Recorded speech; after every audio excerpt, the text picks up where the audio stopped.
I'm SP from the GonnaGeek.com show, a weekly geek news podcast that is part of the GonnaGeek.com network. Just like the show you're checking out now, shows on the network are individually owned and opinions expressed may not reflect others. Find other amazing geek shows at GonnaGeekNetwork.com. Welcome to our first live episode of Better Podcasting. I am Stephen John Drew, and I'm pleased to say that SP is here this week. I think this live episode might be the one where that actually changes semi-regularly. We'll see. That I might be here and I might not be here? Is that what you're talking about? No, I'm saying more of the opposite, that I'll flake out every other week because you'll be like, I got someone that can talk way better about live stuff than you, Stephen. And then I'll be like, you're right. And I'll leave. Yeah. I mean, let's see. There's Joe Buck. No, not Joe Buck. Let's see who else would be live and would be good at it. Not The Bachelor. No. Yeah, Stephen, I think you're still good. You're still one of the good ones to go live. This is an unscripted conversation between the two of us and anybody else that actually asks us a question. Yeah. Maybe in the future we might invite people in. Right now we're not, because we're just trying to keep it easy, because we're trying to make other content for our listeners, blogs, which you did. You did a blog this week, Stephen. All right, David, go ahead. Go home. He said no gas. Go. You can go ahead and leave. What? Is your brother seriously there? Put him on microphone. I'm sorry. No, he did not leave. Put him on the second microphone. All right, I'm David. I'm Steven's brother. See, he's right there. Don't pull that on me. Ever. If he's in the room, you put him on the microphone. I don't care what show we're doing. He's not here, not at all. Yeah. So if you didn't catch this and you're new to our live audience, we do stream every Tuesday now. It's moved to Tuesday, 8:00 p.m. Eastern Time, 5:00 p.m. Pacific. And every other week we'll be alternating. So last week was a regular episode. This week will just be a live episode. In theory, the live episodes will eventually hit some form of podcast feed. And if you're listening to this now in the podcast feed, well, this is, as SP said, very live. Should we wait until we have 10 episodes before we put it out there? I thought it was 3 years worth of live content that we had to. Yeah, I thought that was the understanding. I've heard anything from 3 episodes to 25 episodes, whatever. A lot of people say it's because, then you'll have a backlog of content. And that'll be our first thing that we'll talk about today, which we've said before on the podcast. Just get your podcast out there. If you need to practice a few, maybe 3, no more than 5, and then record your first episode and get it out there. Because unless you get it out there, you're not going to get feedback and you're not going to be able to improve your show. And let me tell you, if somebody's listening to your show and they don't like it, I don't know what the percentage is, but a percentage will actually give you feedback. So that's great. We actually have some questions that people have asked. Yes. Let's start off with Twitter. We over today posted on Twitter, what questions are you currently considering in regard to podcasting? Could be technical, decision-making, etc. And we had a couple. We'll start off actually with Kenneth. And Kenneth said how to cut down on editing so I can make time to start podcasting again. This is my greatest hurdle, and no editing is not an option, unfortunately. So I'll start. Your first suggestion would be not to podcast with Stephen. Fair enough. Valid. Can't argue with it. That's not exactly true. Actually, podcasting with Stephen is great. So, Stephen, you have a lot of tips. I know you were just going to give one, so go ahead. Yeah. What I was going to say is I think the first thing to do would be to assess your bar. Like where have you set the bar? Have you set the bar too high? Because I know a lot of people over edit. I've seen a ton of people over edit and they think it sounds great and it sounds unnatural. There's no level of regular communication through their podcast. And a good example of this actually comes SP. I remember you once shared a story behind the scenes back at the GWC days where you had your early podcasting endeavors, and they did a minute count of how long it took for them to have a breath on the podcast. Yeah, it was like 23 minutes or something like that. It was just that much removed or something, and it seemed really unnatural. But I've heard this lots of times where things seem very unnatural because people over edit. So I think that's the first thing is check yourself. Is it are you getting too obsessive with your editing? Because I am a firm believer that there is too far. And this goes for even well-produced, like super produced shows that have a variety of different content that's coming in with sound effects, things like that. There is a point that you make it sound unnatural. But as far as actual tips go for the editing process, hotkeys, hotkeys, hotkeys, hotkeys. Doesn't matter what piece of software it is. Look for your hotkeys and how you can speed up that editing time. Sometimes it's using a macro, something like perhaps macro keyboard or like a Stream Deck or something like that. But it definitely, the macro combination with the hotkeys can save a ton of time. And I know for me, there's a certain command in Movie Studio where I can go and I can select a big section. So like, let's say that I have a 5-minute mark where we make a mistake, and then I have a 7-minute mark where we pick back up. There's a certain series of commands that I figured out that you basically I double click, select this gap, but it's multiple commands that are needed to smush everything together. So it basically takes the whole section and deletes it out, bringing it over. But in Movie Studio, it's a series of commands. And by programming that as a hotkey on my keyboard, fun fact, I use a different keyboard for editing, and I've got it as one of these macros here, where I just push that, and it essentially is doing 2 or 3 individual keyboard commands or series of commands. I forget what it is. I have to look it up. It made a massive difference with my editing because I was no longer having to, number one, remember what those series were, or 2, right click, select all past this point, then drag it on back. It just made a big difference for me. So Occupied Podcast in the chat says my MX Master 3, which is a Logitech programmable mouse with the programmable buttons, are a huge time saver. I do not do any hotkeys when I'm editing, although I do know the keyboard shortcuts, which makes editing simpler. But I'm going to back it up beyond editing. I'm going to go to the preparation and recording stages to make your editing job easier later. Now, one of the things and you're saying that you want many levels of preparation, like A through G, right? And then you'll have preparation H. Is that what you're saying? We don't talk about the preparation H on the podcast in America, Stephen. That might be a Canadian thing, but here in America, we do not. That was, it's let's be honest, I stole that. That was Austin Powers. That was an Austin Powers joke, okay? Okay. All right. Anyway, one of the things that I would like to see, and I wish I could do that, is when you're recording to write down edit points, you can edit backwards that way. You write down the time code and you write down what you need to do and you keep going. Another thing that I've seen done before is, especially if you're podcasting solo, you leave a silence for 5, 10, 15 seconds. 15 seconds is forever when you're recording a podcast. So just leaving a 5-second silence will make it easily viewable when you're watching the waveform as you're editing. That can be doable as well. I don't do show notes as I edit. As I record, I can't. I have to focus on recording, and that makes it harder for me to edit. So I actually have to go front to back, and I write show notes while I'm doing it as well. So that's a plus for me, is I'm writing the show notes and I get to re-listen to the podcast again. That's just how I do it. It is definitely longer than how it takes Stephen. I would really advocate the way Stephen does it. But I'm going to back up even further, and I'm going to go to the show notes. If you're prepared for what you're going to say on the podcast, yes, you're going to slip up. You're going to have verbal diarrhea. You're not going to be able to get the correct verbiage out that you want from time to time. And when we're recording Better Podcasting Live, you will often see us both have to reset because we're like, oh, I've gone way off the rails. I need to reset here.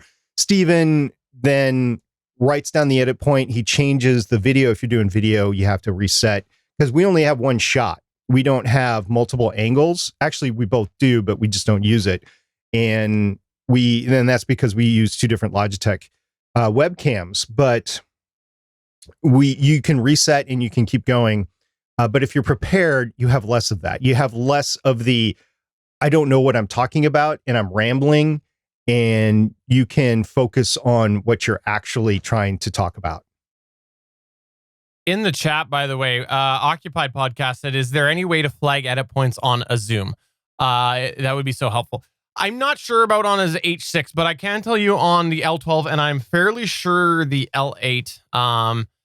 There, at the audio listener, I'm holding up my L12 as you interestingly see a reflection of my SB. face. That's great.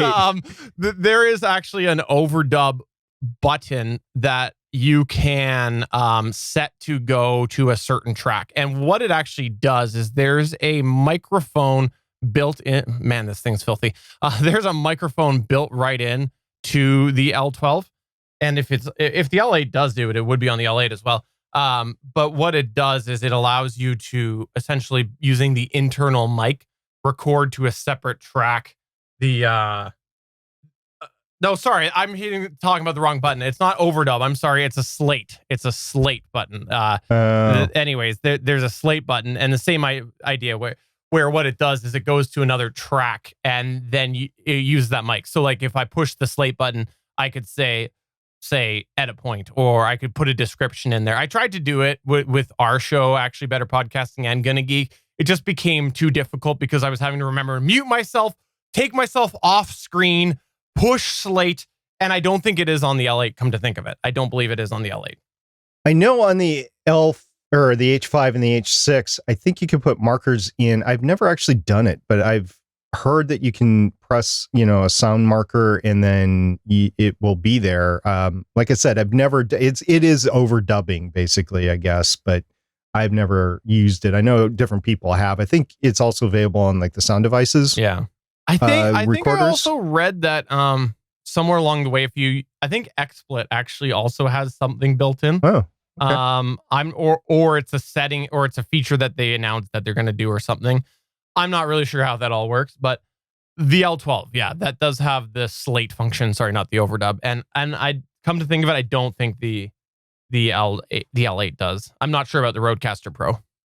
Another thing that might make your editing go faster is if you pre-process the tracks, so you're editing what you might hear after you process them, and so you're not you're not focusing on little ticks or anything in the waveform that might go away after you apply a noise gate in post-processing or noise reduction. It might help you. I don't know. It would help me. I know that it does help me. Yeah, because I do that way. Well, that's actually a really good point about the software gates and stuff too, because that does make a big difference. Like, I'll be honest, SP, fantastic. He's super good about giving me clean audio because he's good to muting. Other people that I have podcasts with, guests and things like that, on this show as well as other shows, not always the case, where I get low level, like, desk tap or whatever. And adding a gate in post-production where it does gate everything below a certain level has saved me huge amount of times on people, especially people with condenser microphones, I'll be honest. So it makes quite a bit of a difference and speeds it up for me. For a while, I wouldn't podcast with anybody that I was producing that had a condenser microphone for various different reasons. The room echo, the extra noise that you might get, the ambient noise that you're going to record, and that sort of thing. I really haven't had the opportunity to record with anybody that's running a condenser microphone lately. Although you're bringing up a great point, I probably would not want to do that because it is a little bit excessive in post-production if you're used to producing a clean show with dynamic microphones in dead rooms and stuff like that. Would you like me to start using one for our live recordings? Is that what you want? There was a good question in the chat from Johnny Pennington. Why has Steven seemed to give up on his favorite AT BP-40 microphone? I don't know. That was from Johnny Pennington, by the way. I don't know why I've given up on the BP-40, and I don't think that I've necessarily given up on it. I think I could see myself going back. Maybe it's time to bring it on back. Okay, I'll be honest. We're live. We're real. We're raw. Comments. I guess. Feedback. Feedback was a large driver where people got in my mind my enunciation again. Really? And I thought you sounded great on the BP-40. And I started to doubt clarity because I knew that I had a problem. But then I did for S and giggles, I almost said bad word, I switched to this one, which had a little bit of a higher lift. And I felt like it masked a little bit of the problems I had with myself. I don't know, what do you call it? The not doubt, self-doubts. What do you call it? Self-conscious pieces, whatever. And I felt like it helped mask some of the things that I was working to solve. So that was a big driver. And then from there, I just thought, it's okay. I also like advocating for not expensive gear. It's a little cheaper than the BP-40. It does an okay job. The shock mount's better. I need to find the elastics that are somewhere in here because I need to replace that. The shock mount's better than the one that I had. So for those reasons, I kind of just stuck with it. I do genuinely feel like as soon as I hook it up, I'll say the same thing that I always do to SP. It's like going home. Every single time I've done an extended run away from the BP-40, the moment I've hooked it back up, put my settings back on, I make that comment to him. Oh man, it's like me with the RE320. Every time I go back to it, it's like, oh, I miss this sound. And it's just a sound that I like with my voice. And I really enjoyed. I have also used the BP-40. For those that don't know, I have a BP-40. I also have a Rode Procaster, which you have in front of you right now. And for me and my voice, it just worked better on the RE320. I had commented, I forget how long ago it was, just a couple of weeks ago, that I was looking forward to upgrade to possibly the RE20. It's not going to happen because I had other expenses, like my daughter needed a new phone. It's not going to happen anytime soon, but eventually it will happen. I'm really curious as to see if the RE20 is more favorable to my voice or if sticking with the RE320 really is. And that's the conundrum that you get in with gear acquisition syndrome. You're like, oh, I really need this to make my voice sound better. And whereas maybe just sticking with the Samsung Q2U or the Audio-Technica AT2005 is going to be just fine for you. I can tell you that for me, that wouldn't be the case. There's a couple reasons. But first of all, the sibilance in my voice really gets to me, and I really enjoy being able to take that out with my DBX 286. Really do. That I do want to note about the BP-40, and I think it's what Bangs Naughty Bits in the chat is referring to. The BP-40, out of all of the large dynamic microphones that I have, I use the least amount of gain on the BP-40. The BP-40, I like this one here right now.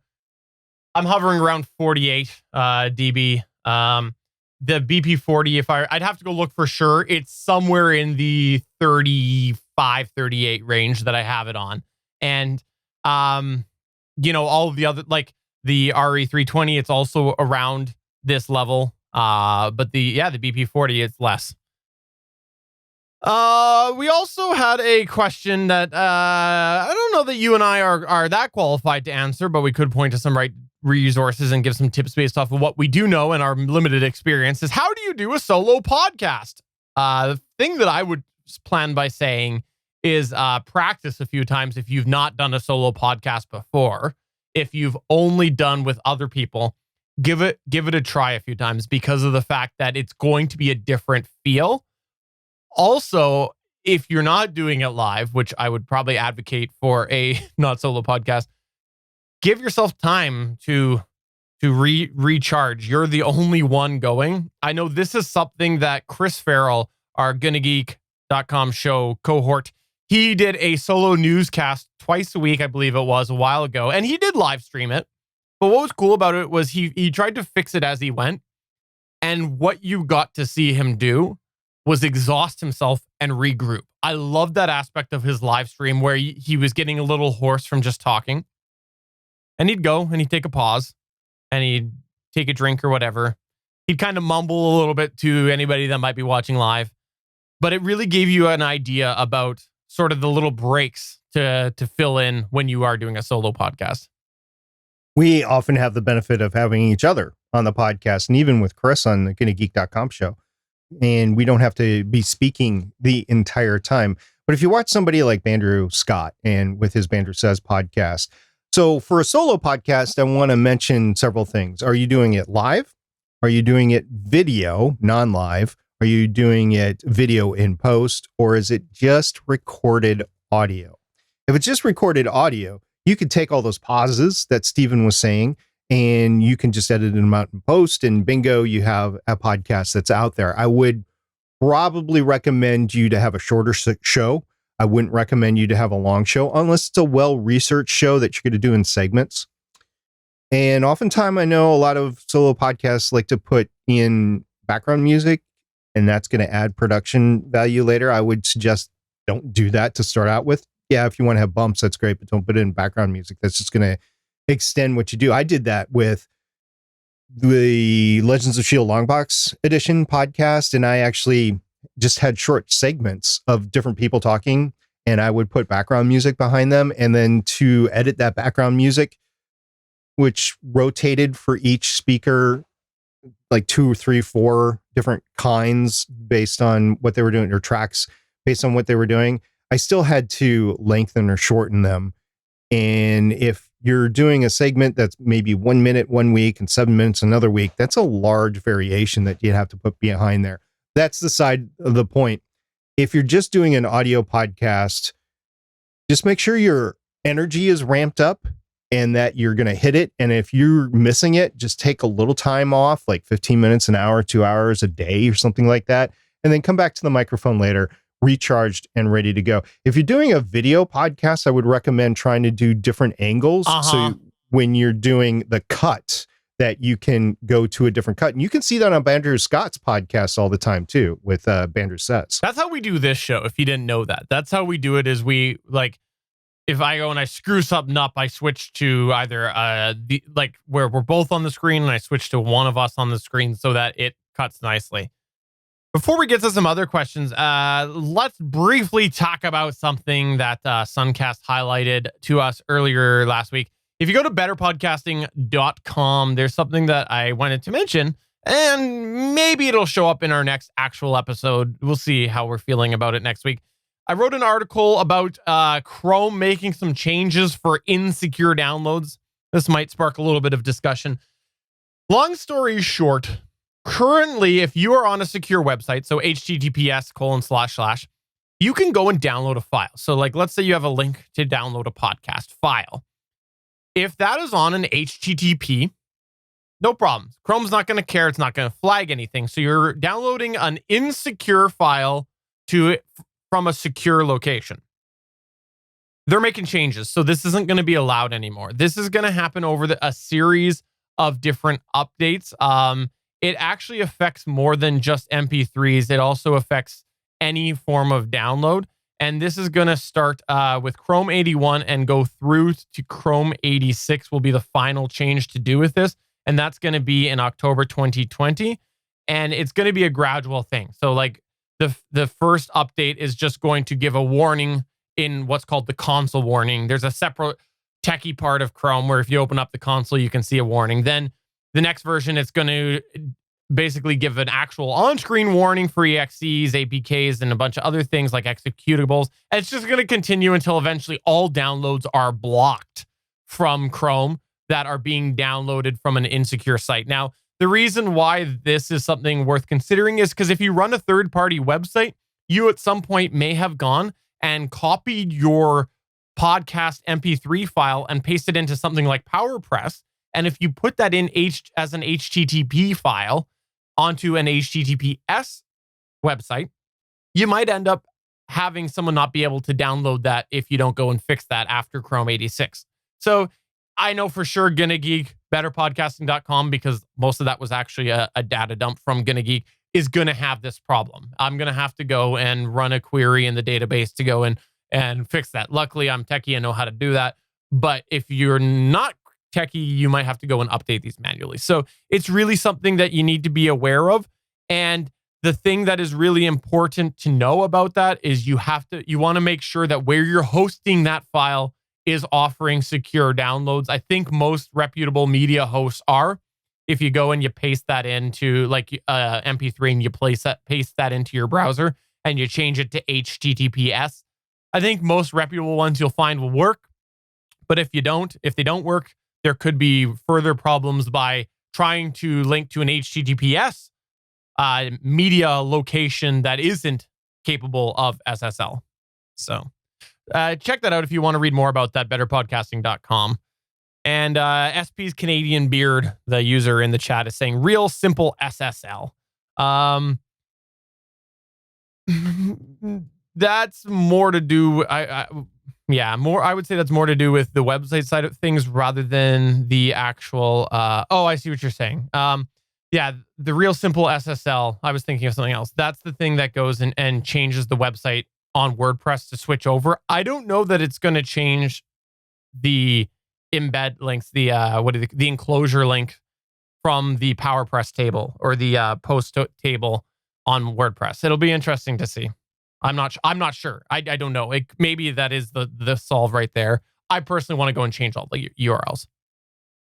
This takes me back to Better Podcasting episode 65. We did the pros and the cons of self-hosting and self-hosting your RSS and your website versus using a media service like Podbean.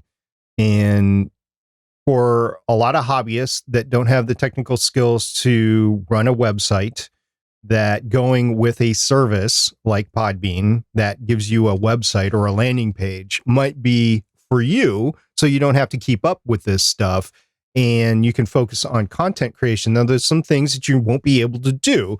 You won't be able to create web pages willy-nilly. You might not necessarily be able to separate articles from podcasts. It'll just be in one feed. And it's just going to be limitations. Like if you want to sell stuff, you can't necessarily put a store on some of the services that have landing pages. But you don't have to worry about maintaining your RSS feed other than putting in the correct parameters. And you don't have to worry about security like this because your web host or your podcast hosting service should be able to go ahead and do that. So that's an option. I will say I do recommend hosting your own show for a variety of different reasons. I think it's just better to own your own content that way, but not everybody can. So that is an option to not do that. Absolutely. I think it's a really good point. We had another question in the chat here, didn't we? From it was more of a notification, actually, that was worth mentioning. Johnny Pennington wanted to highlight, quote, and he screamed this, by the way, "Let people know before the end that there is a super sale for Hindenburg this Thursday, February 13th. He yelled that to us in the chat. My ears hurt, Steven. No, Johnny, actually, I was chatting a little bit with Johnny before this was officially announced, and he was speculating. Johnny and I were having a little back and forth. I think it was Saturday before this was announced, and he knew it was coming based off of history. So definitely, if you're looking for a Hindenburg journalist, go ahead and check that out. There is a sale this Thursday, February 13th. And I believe there's an upgrade deal as well if you're going from Hindenburg Journalist Regular to Hindenburg Journalist Pro. And if you're looking for the Hindenburg, well, you're out of luck. Time travel's needed. Got a couple of questions about my beard, and I just feel like I have to address them. I got one from SP's Canadian Beard, which I'm assuming is Jason Allarun from the Smoking and Drinking and Space podcast. He asked, where does SP's beard go during the summer? Does it do like a reverse hibernation? And Johnny Pennington asked SP's Canadian Beard, what is the name of it? I don't necessarily have a name for my beard. I just call it my beard.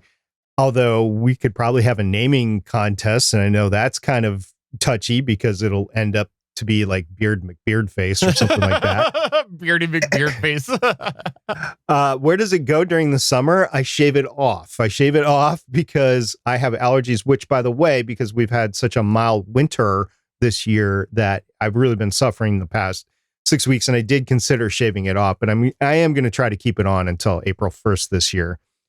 But I don't know if anybody has a good name suggestion for my beard. Go ahead and hit us up on Twitter or in our Discord server or on our email, which is podcast@betterpodcasting.com. Steven John Drew has already put my suggestion in the chat, Beardy McBeardface. Hashtag Beardy McBeardface. Itchy. Bangs Nutty Bits says itchy. Well, okay. Yeah. During the summer, it would be called itchy. That's for sure. So there's a great chat question from guest 6819869 saying, for someone completely new to this stuff, is there a bracket YouTube type bracket trusted resource to follow to learn website creation and email stuff? I don't actually have a recommendation for that, if I'm being perfectly frank, because there's a bunch of different reasons or different ways that you can handle this. And some of it is going to be very technical and some of it is more easy. You pay a little more, you have somebody manage it for you. I have told this story a few different times and different shows. No exaggeration. And if it didn't have all sorts of personal information, I literally came across them. They're sitting right over there. I came across my very first payment for my web hosting was paid by check because I was too young to own a credit card. So and that's check with a Q too, by the way, because you're Canadian. And I literally just was clearing out stuff 3 months ago and came across the copy, so I had to keep it. But I mentioned that because that's sort of my level of knowledge for starting out with websites was many, many, many years ago. And as such, it was very, very, very technical at the time. I don't have a lot of information for getting started now as somebody. I know there's lots of tools. If you're just looking for email, I might look at something like the Hover email service. That might be the best way, like wherever you're going to register your domain. If you're just looking for email, that could be the simplest way, is with your domain registrar's email service. You usually pay a little bit for that. That's probably the easiest way. As for websites, there could also be some options that you might be able to find through a domain registrar that might make it sort of easy. If you're using a podcast media host that offers a website and you think that'll work for you, ask them if there's a way that you can put your .com pointing to it. That might be the easiest way, or just forward it over and then again use your domain registrar's email service. That could be the easiest way to do it. What's your thoughts, SP? Occupied Podcast has a comment in the chat. Just start a WordPress and make lots and lots of mistakes till you start making less and less mistakes.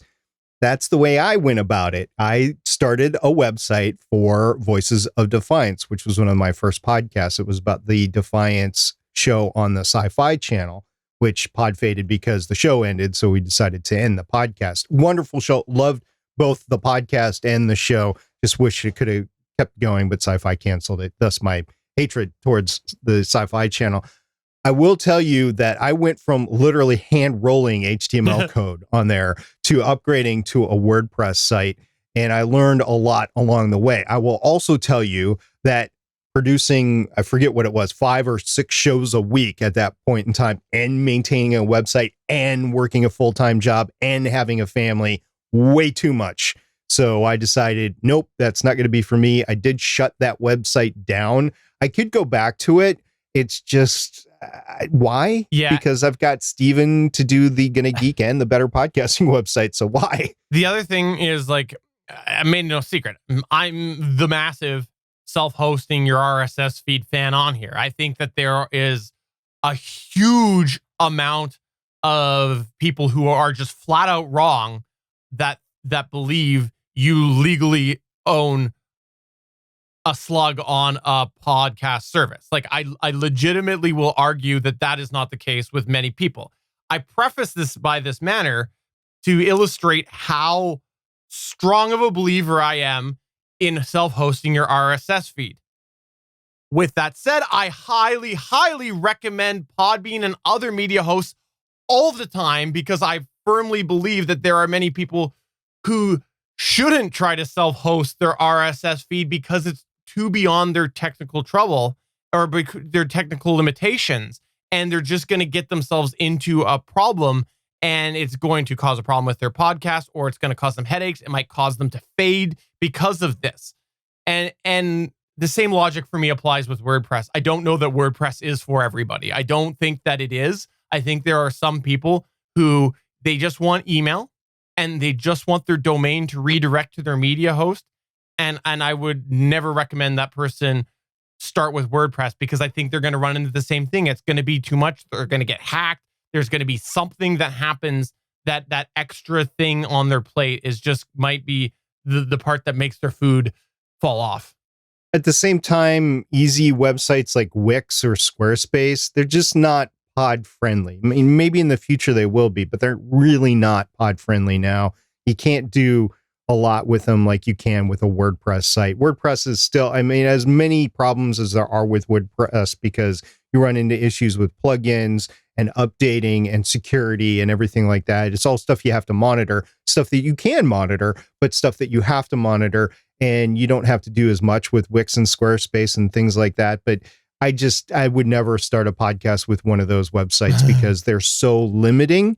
That said, I mean, if somebody wants a website that they've done their own, yeah, go ahead, try it. But I think either go with a podcast media host that gives you a landing page, or host your own WordPress site. I think that's really the way to go with podcasting. Yeah, I think if you were to say, Steven, this is somebody you need to tell right now, you need to give them a piece of advice right now.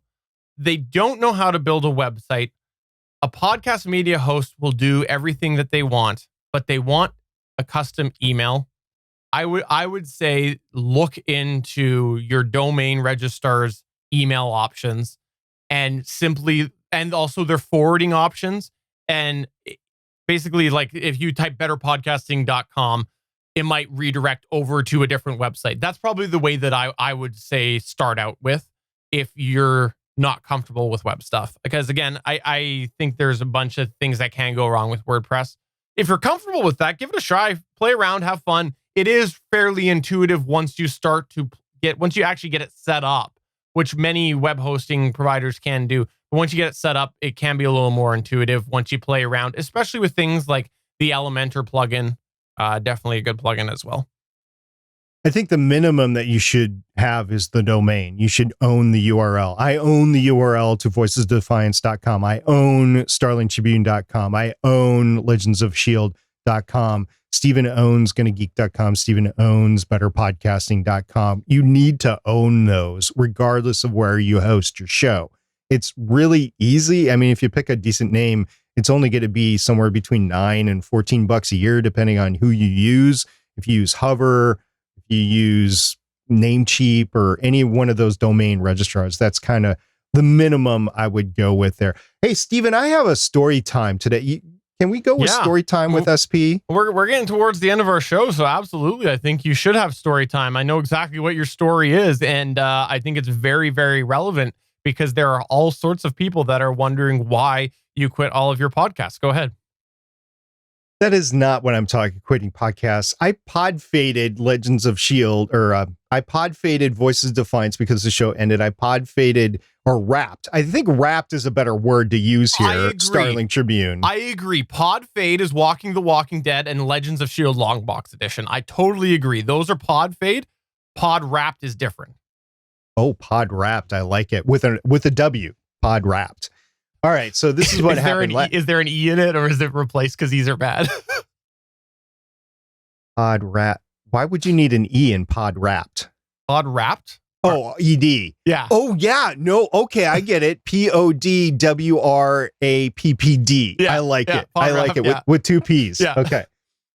So here's what happened last night. Stephen and I and Chris were recording the gonnageek.com show. Everything went fine.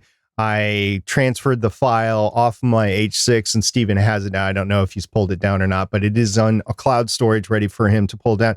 Then I was doing some work on Word, Microsoft Word, and I saved the file to my hard drive, and I went to sleep. I came back, and the file was still up. I still had my computer up because I get up really early for work, and I just wanted to give this thing a last look over before I emailed it off. And I made a few changes, and I went to save it, and it says drive not available. This happens all the time to me at work because it's network issues. I don't have network drives. I have 4 hard drives in my computer. If people are like, 4 hard drives? What kind of machine are you running? It is a gaming machine. I bought it specifically for podcasting. I have a SSD that is an operating system. I have an SSD that I work off of when I'm editing, so it's a little faster to retrieve the files. I have a podcast storage drive. It's 8 terabytes. All those drives are fine. I have a personal storage drive that is 2 terabytes, which I was going to upgrade to 4 terabytes. It is a large 3.5-inch drive, and I couldn't access it. I'm like, I wonder what's going on. So I turned the computer off, turn it back on after saving the file on my desktop, by the way, and it goes immediately into the hard drive check. I'm like, this isn't good. So I do the quick hard drive. I actually was doing the long hard drive check with an 8 terabyte drive in there. It was going to take a while. So I did a quick hard drive check, worked out fine, but it wasn't reading the 2 terabyte drive. So I'm like, well, maybe it's a hardware issue. So I unplugged it. I shut everything down, replugged it in, made sure the connection was strong, turned it back on. Nothing, nada. It wasn't reading the drive. I'm like, oh, crap. So I take it out and I put another older drive, my 6 terabyte podcast drive, which I still have. I threw that in there and it worked just fine. It's what's in the computer right now. I've got an 8 terabyte and a 6 terabyte drive in there, 14 terabytes of storage. And I have a USB external drive, which is acting as a backup. However, the backup stopped working a few months ago and I hadn't fixed it yet. So I don't have as of yesterday, backup, or last week or whatever, backup of this drive, but I do have a backup of this drive that's a few months old. So I ordered a new hard drive. It is on the way. It will come tomorrow. I will input it into the computer and I will bring that backup off of the USB external drive.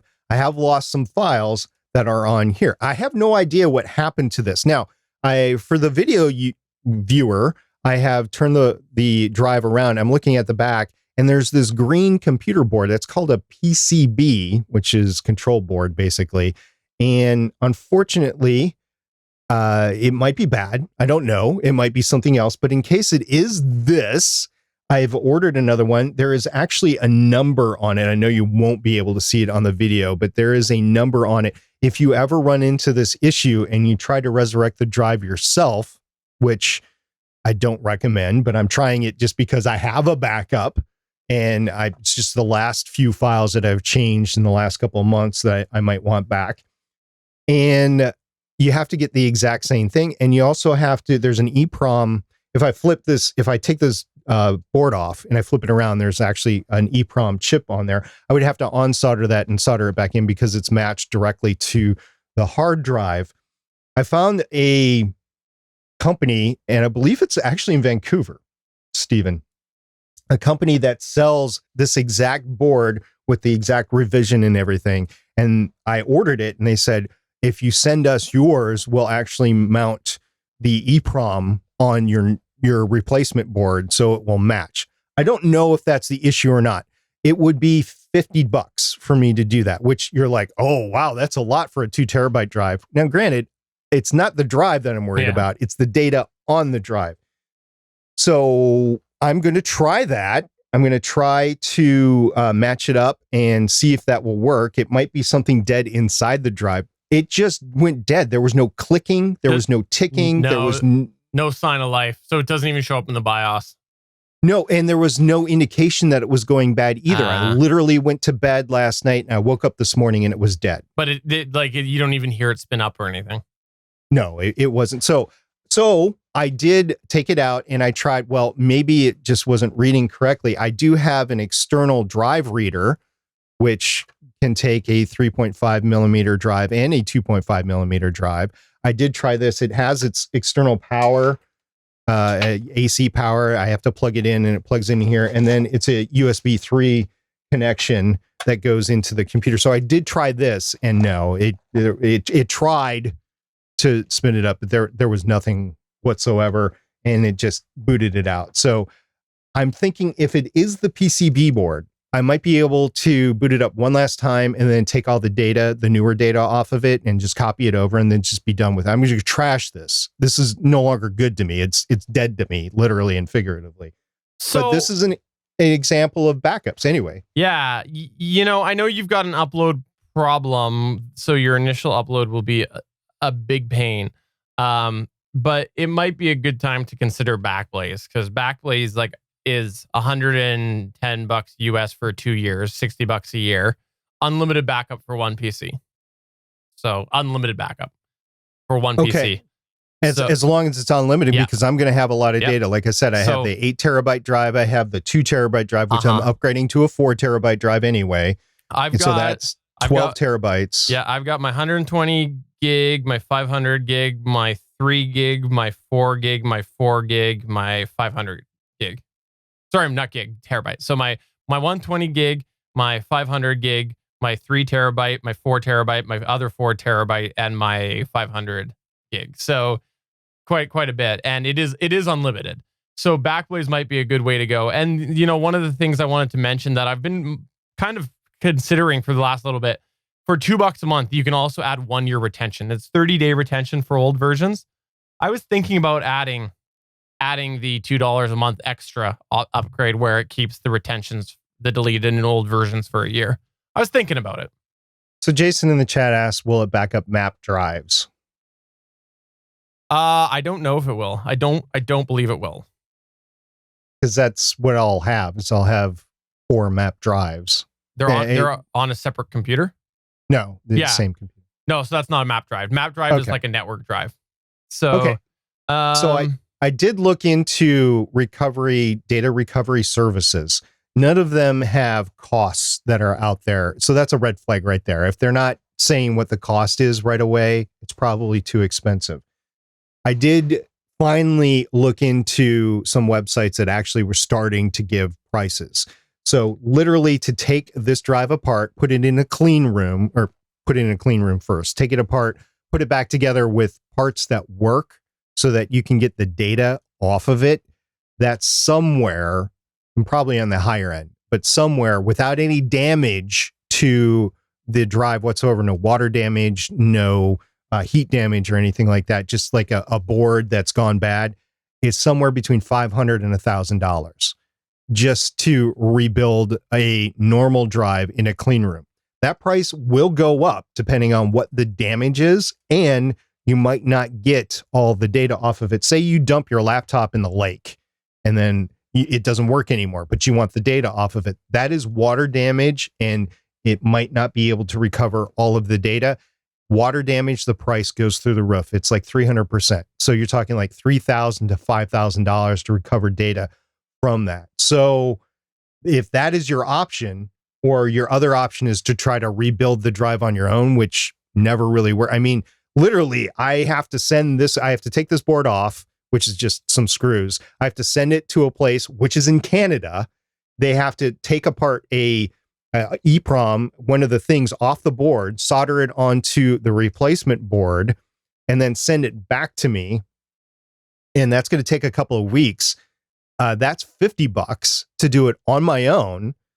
And then you have to send it off, and you're talking at least $500 to $1,500 or something like that. So make sure you back up your data. Yeah. Backblaze. I mean, think of that cost in terms of the cost of Backblaze or the USB driver, anything, any backup option whatsoever. If it is important data to you, you need to back it up.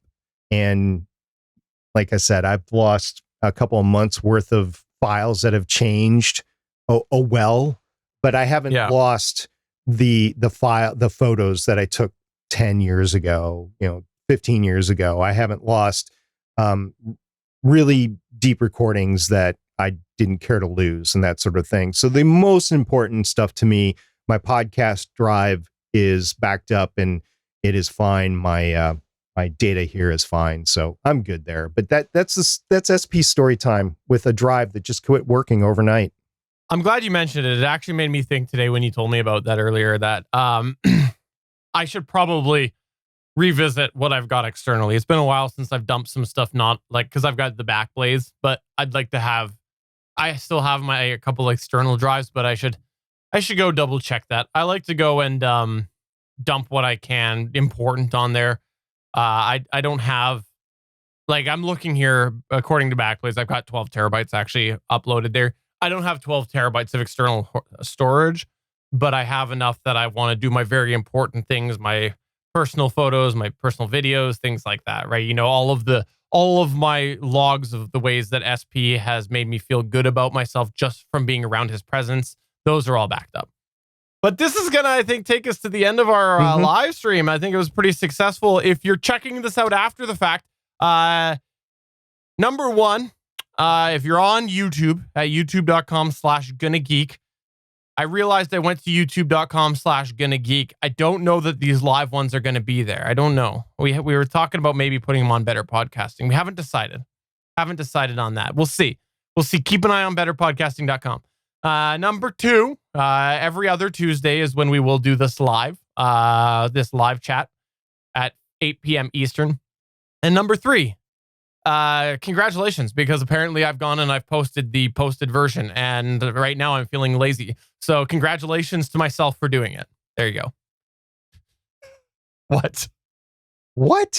What's number three? I'm missing number three. Just congratulations for finding the audio version that apparently I did. So I should have congratulations for actually putting it together. Oh, for those that are listening in the future. Yeah, exactly. Oh yeah. Well, congratulations. I'm actually shocked. We just wanted to do this for our live listeners. We know that people come listen to us every week, and we know that people have questions. So this kind of fits a bunch of different holes in our creation.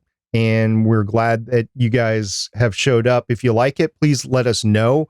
If you catch this later, please let us know. And remember, we'll be live on Tuesdays every week, every other week with a numbered episode, every other week with a live Q&A. Tuesdays, 8 p.m.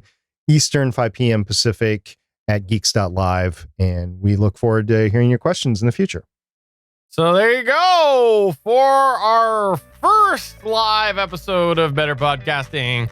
I'm Stephen John Drew saying that wasn't edited out. Probably not. I made a mistake. And MSP saying it's fun doing a live show. I'll see everybody later. Bye. Bye.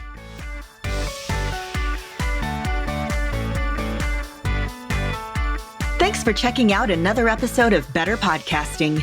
You can find the full back catalog of Better Podcasting at betterpodcasting.com. If you're into geeky podcasts, please check out the other podcasts on the Gonna Geek Network at GonnaGeekNetwork.com.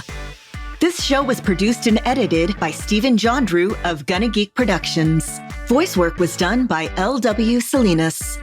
Thanks again for listening or watching, and we hope to see you again next week.